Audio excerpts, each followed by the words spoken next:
So, I just got back from watching the new Ghostbusters film, Ghostbusters Frozen Empire, and I gotta say, overall, I thought it was a really good movie. It was very, very different from any other Ghostbusters film we've seen in the past. It's nothing like the first two films, and it really feels disconnected from Afterlife. You know, totally new characters, a new villain, and nothing to do with Gozer or any other character that we've seen in the past.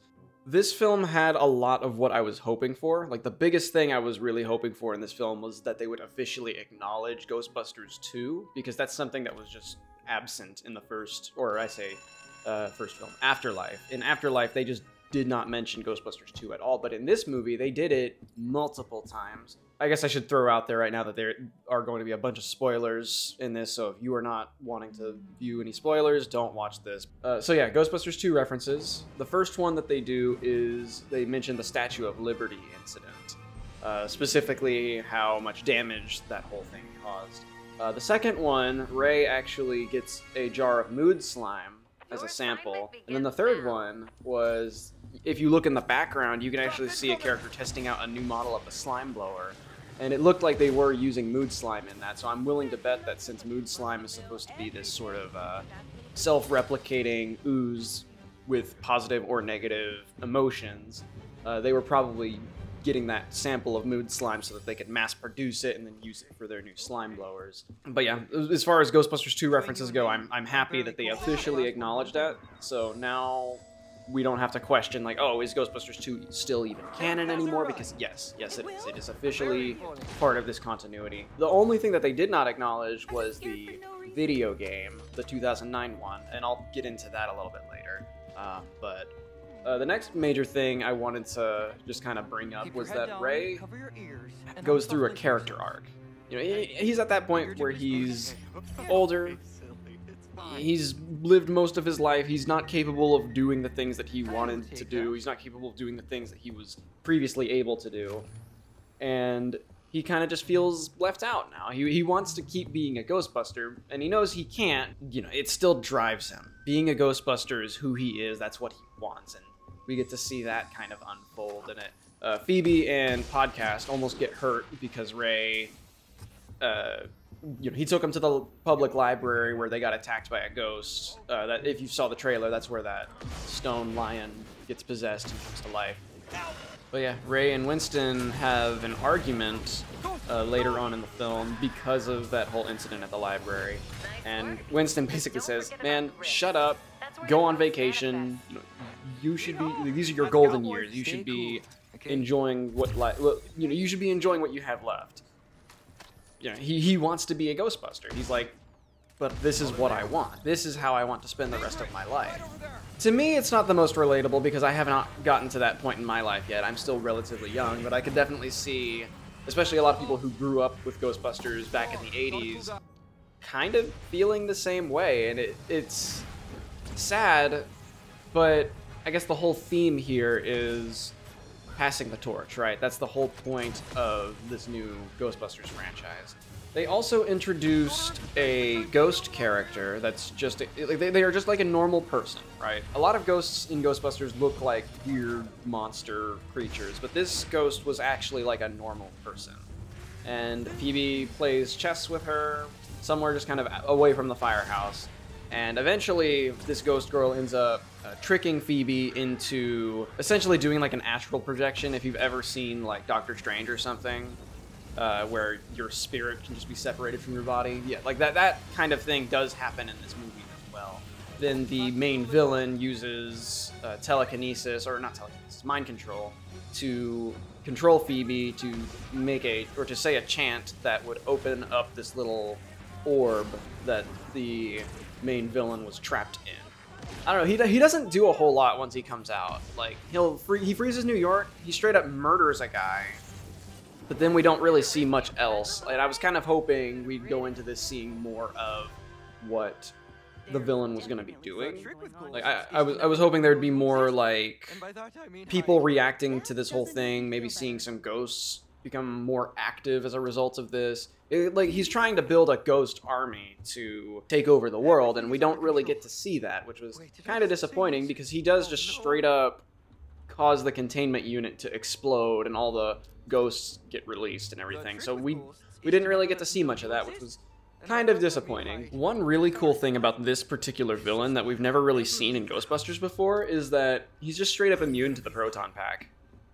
And I guess the video game kind of had stuff like that, but even then the proton pack was still effective, even if it wasn't the best option. This villain just straight up was not affected by the proton pack. Like, he could just freeze the proton stream and prevent any kind of damage from being done to him. That was such a cool idea, and I'm happy they did something like that, because it shows, like, okay, you know, we've seen ghosts from a specific dimension. Like, the ghost dimension that we're used to interacting with, those ghosts are affected by the proton pack. That's what they were designed for.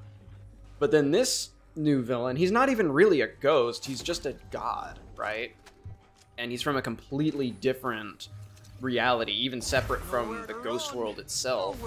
And so it makes sense that the proton pack just doesn't hurt him, because the way he functions on a physically fundamental level is completely different from any other ghost or god we've seen in this franchise. I just thought it was so cool to see that. And they have to make a new variant of the proton pack, because this ghost has a weakness for brass, because the orb that he was trapped in was made of brass. And so what they do is, for Phoebe's pack, they modify it by doing like a brass plating on the coils inside the cyclotron. And what that does is it creates a different effect for the proton stream. It now looks green, and it kind of splits off into 3 different beams instead of just one. That is a proton stream that can actually affect this deity now. That leads me into one other thing. They introduce a concept in the form of essentially firebending. So there's a character is from a long line of firebenders, or fire masters as they're called in this film. He spends a small chunk of the film learning how to use that power. I don't know, he starts off only really being able to light a candle with like a small ember, and then in classic movie fashion, of course, he's able to do the big flamethrower thing at the very end of the film. But he teams up with Phoebe to essentially catch the new ghost. I'm not remembering a lot of these names, I'm sorry. The containment unit in the firehouse exploded, releasing all the ghosts, and what they did was they effectively reverse engineered it to become a ghost trap specifically for this. They managed to capture him, which has a lot of implications for the film going forward, because one of the big key plot points in this film is that the containment unit was full, which is something they kind of talked about in the first film, but didn't really expand upon. But in this one, like, it was just straight up the issue. Like, the containment unit is too full, they can't fit any more ghosts in there, and now it's heavily damaged, and they just put a god capable of ending the entire world. And that also begs the question of, what did they do with Gozer? Did they just leave him out in Oklahoma, or has he been transported? Winston creates essentially a division of the Ghostbusters where their sole purpose is just research and development. And so they've created a brand new containment unit that has much more space in it. They are studying ghosts as if they are animals. Like, that they've got them trapped in enclosures and all that kind of stuff. So yeah, like, they're basically just treating these ghosts like experiments. And one of those ghosts is a possessor ghost. And this is probably going to be the biggest thing that kind of contradicts what the video game had already previously established. Because in the video game, a possessor ghost was a humanoid-looking entity that was able to possess living people. And the possessor ghost in this movie is a small little red orb thing. It might look like a little creature, but it's moving so quickly that you can't really make out a specific shape. It possesses objects and makes those objects move and come to life, which is a contradiction because possessors were already previously established to be, you know, possessors. They possess people. And in the video game, the ghosts that possess objects are called animated. And that's not something that Dan Aykroyd would have just forgotten either, because like he's the guy who wrote the video game. He had a role in writing this film, so he absolutely would have caught something like that, I'm pretty sure. To me, I don't personally believe that the video game is canon to the continuity that we are currently seeing. I think it is its own separate timeline where things went a different way. And outside of this whole possessor ghost thing, there isn't really anything that just outright contradicts what the video game had established, other than this possessor ghost thing. But even then, it might just be an oversight, and maybe they'll write around it and say like, oh, possessor ghosts and animators are actually quite similar to each other, or maybe an animator is like a subtype of a possessor ghost or something. Calling an animator a possessor is still accurate, but not necessarily 100% correct. All I'm saying is, as far as the canonicity of the Ghostbusters video game is concerned, I want them to directly acknowledge it in one of these films in some capacity before just straight up taking it as it is. And that's coming from someone who really likes the video game. That's what got me into Ghostbusters to begin with. I had seen the movies prior to that, but the video game is what really hooked me on Ghostbusters. So some of the other fun references we got in this film were Slimer. He shows up a couple times in the film. He just straight up lives in the attic of the firehouse now. He's not like their pet or anything. He's more like a pest. And then there is the librarian ghost, which we get a brief glimpse of in the library. And Ray's response to her, like, oh god, like he stops, he looks over, and there she is, and he's just horrified. And I guess you could also use this as a way of saying that the video game still isn't canon. Yeah, and also the containment unit doesn't look anything like the one from the video game. So I don't know, the more I think about it, the more I'm like, yeah, the game's not canon. I really don't think it is. And some people are definitely going to argue. I'm gonna be hanging on this point for a while because it's a huge debate within the franchise community right now.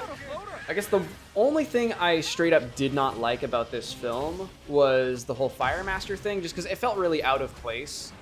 Like, I guess like telekinesis is something that has been previously established within Ghostbusters, and pyrokinesis is just another form of that. But I don't know. It's just it just felt so strange to me, right? It felt so out of place. And then the second thing was the mini puffs.